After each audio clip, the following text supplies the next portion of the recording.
যে আল্লাহ পাকালো আমার টাকা শেখ হাসিনা ওই দেশে আইবো আবার মানুষের তো আমল করে আনবো, বুঝলেন না? সব খেলা বাদ আল্লাহ। ওরও বই কয় এই দেশে আওয়ামী লীগ দল না ছিল কেটাবো, শেখ মুজিব না হইতো যার স্বাধীন হইতো না আজকে।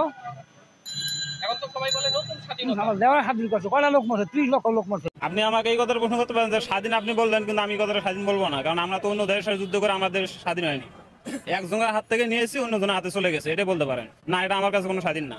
এটা এর মধ্যে যেটা গণতন্ত্রের বিষয়, যাদের ক্ষমতার আসার ইচ্ছা ছিল তারা হয়তো ওনাকে সরাইতে আরেকজনের আসার চিন্তা ভাবনা করতেছে, কিন্তু এটা স্বাধীন কখনো হয় না। এটা তো আমি বললাম যে এটা আমি বলবো না যে বাংলাদেশ স্বাধীন হয়েছে। এটার ক্ষমতার লোভে একজনকে সরিয়ে আরেকজনকে বসাইতেছে। এর একবার হয়েছে, এটা গল্প শুনেছি ৭১ সালে স্বাধীন হয়েছে বাংলাদেশ। হ্যাঁ, এটা তো বললাম যে ২৪ এটা আমি স্বাধীনতা কখনো, কারণ এটা অন্য দেশের সাথে আমরা যুদ্ধ করি নাই। আমি কেমনে বলবো এটা বাংলাদেশ স্বাধীন হয়েছে? এখন এটা বিষয় হচ্ছে যেমন আগে সরকার ছিল, যে শোনা যাইতেছে আগে সরকার নাকি অনেক দুর্নীতি ছিল। দুর্নীতির কারণে ও সরকারকে সরিয়ে মনে করেন একটা অবতরণ সরকার বসে গেছে, তথাগত সরকার, যে ওনার থেকে ইনিও ভালো চালাইতে পারবে এই আশায় কিন্তু উনি বসে গেছে। কিন্তু এখন যেটা দেখা যাইতেছে যে ডক্টর ইউনূস এটাও পারতেছে না। দেশ আগের থেকে অনেক পিছিয়ে গেছে।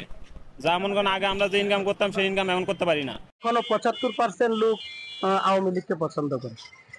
আগামী নির্বাচনে আমি মনে করি এই দেশে আওয়ামী লীগ থাকাই ভালো, কারণ শেখ হাসিনা দেশের জন্য যা করে গেছেন।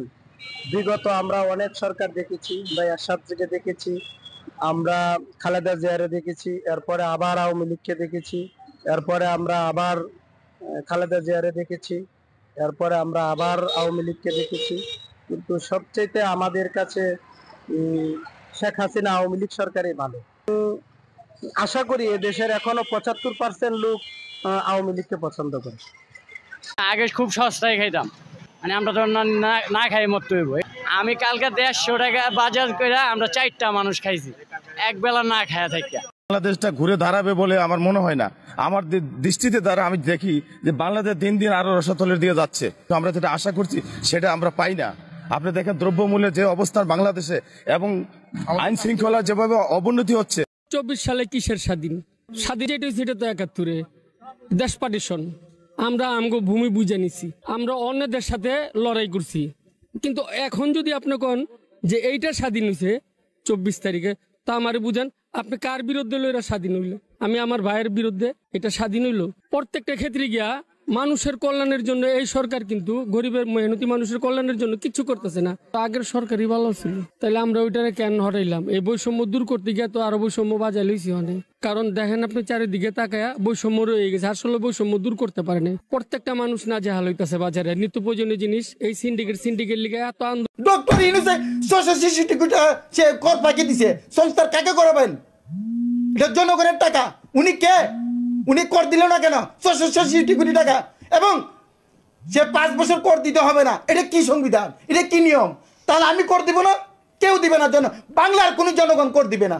এটা হয় কারণ যে শস্য দিয়ে বুথ সরাবেন, শস্যের মধ্যে বুথ তারা। আজকে আমি বলতেছি, কালকে দেখবেন আমাকে জেলে নিয়ে যাবে। আজকে বাংলার জনগণ কেউ কোনো কথা বলে না। সে হলো অবৈধ সরকার, সে হচ্ছে হ্যাঁ অবশ্যই অবৈধ। বাংলাদেশে সে যে আছে যে সংবিধান অনুযায়ী সে অবৈধ। এখনো সংবিধান পরিবর্তন করে নাই, সংবিধান ঠিক আছে, উনি অবৈধ। এই জন্য আমি বলবো হ্যাঁ অবশ্যই হাসিনা বৈধ ছিল।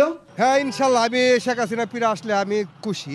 অন্য আমার ব্যক্তিগত পার্সোনাল ব্যাপারে আমি ইনশাল্লাহ আওয়ামী লীগ, আমি খুশি শেখ হাসিনা যদি আসে। আমি তারে ভালোবাসি, তারে বাবারে ভালোবাসি। এই জন্য শেখ হাসিনা সরকার যে বলতো মনে কাছে বাংলাদেশ আছে এ বলতো আওয়ামী লীগ সরকারি আমি চাই। এই দেশে বর্তমান শেখ হাসিনা ছাড়া, আওয়ামী লীগ সরকার ছাড়া এই দেশে আর কোনো কেউ শান্তি দিতে পারবে না। জয় বাংলা, জয় বাংলা। এই সরকারে কি করতে আছে? সরকার কি করতে আছে? কি করতে আছে সরকারে? এই সরকার কি লেগে আইছে? কি করতে আছে? আইসি কি লেগা আয়া কি করছে? তো হের আনতে হলে হের বাজার বাড়া রাখে, কমায় নাকি? কমায় না কারণে হ্যাঁ হ্যাঁ না আমরা ছিলাম না, আমরা জানি না। এখন কি করে? এখন বিদায় করতে ক, বিদায় করিয়া যাই ভালো ফার্মে আইন তো ক। এই সরকার দরকার নাই। আরে গিয়ে ব্যাংকে চাকরি করতে ক, এই গ্রাম ব্যাংকে চাকরি করতে গিয়া যে গ্রাম ব্যাংকে আসলে চাকরি করছে না, ওই গ্রামে গিয়ে গেছে কি করতো সুদের ব্যবসা করতো যা এই যে সুদের ব্যবসা করতো গিয়া দে এই শুধু সমন্বয়ের জন্য বর্তমানে দেশে থাকা খুব মুশকিল। দ্রব্যমূল্যের বাজার এত ঊর্ধ্বগতি যেটা কল্পনার বাইরে। আবারও জননেত্রী শেখ হাসিনার এই দেশে প্রধানমন্ত্রী হিসেবে যদি দেওয়া হয় তাহলে আমরা কোনো মতো ডাল ভাত খাই বাঁচতে পারি। সমন্বয়করা কি করলেন? ওনারা তো একটা নতুন দেশ দিলেন। ওরা কি রাষ্ট্র চালাবার বুঝে নাকি? টুকখানে বলাবার ওরা বুঝে নাকি দেশ চালাবার?